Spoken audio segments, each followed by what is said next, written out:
The woke machine is so intent on vandalising history. Their grubby tentacles have now reached 600 years into the past, and Joan of Arc has now been cancelled. Globe Theatre makes Joan of Arc non-binary in new play. Joan of Arc has been made non-binary in a new production at Shakespeare's Globe, prompting claims from campaigners that the French heroine has had her achievements erased from history. The Maid of Orleans, known for leading the French fight against the English in the 100 Years' War despite being a woman in a patriarchal medieval society, has now had her gender cast into doubt in a new play titled I, Joan. What's next? A play about Emmeline Pankhurst where the iconic suffragette identifies as a transgender man called Dave. They even made Joan of Arc change her pronouns to they, them. This is the actual promotional blurb for this play. Rebelling against the world's expectations, questioning the gender binary, Joan finds their power and their belief spreads like fire. Doesn't even make sense, sounds completely stupid. Michelle Terry, the Globe's artistic director, claimed that theatres do not deal with historical reality, but fiction. Yet in a section of the Globe's website dedicated to offering a historical overview of Joan of Arc's life, the teenage warrior is referred to by the non-binary pronouns they and them. Campaigner group Women's Place UK said in a statement on the issue, "Women are getting really tired of being erased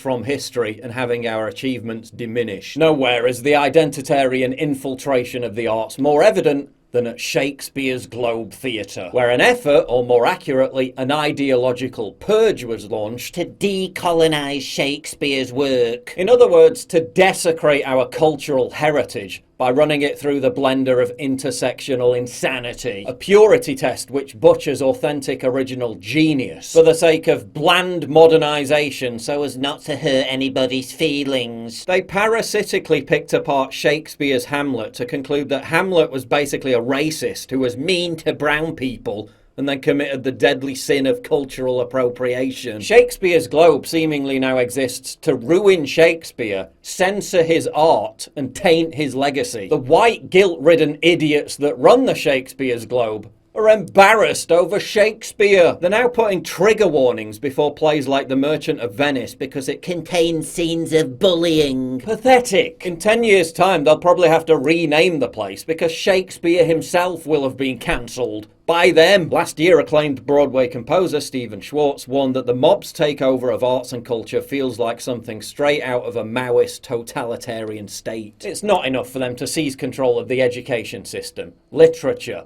Hollywood, the media, big tech. They want absolute dominance of every cultural institution. They want people in 100 years to think Queen Boudica was black. They want complete control of how history is viewed through the lens of every cultural institution. They must seize everything, hollow it out, and then hijack it to relentlessly broadcast the psychic pollution which is the message.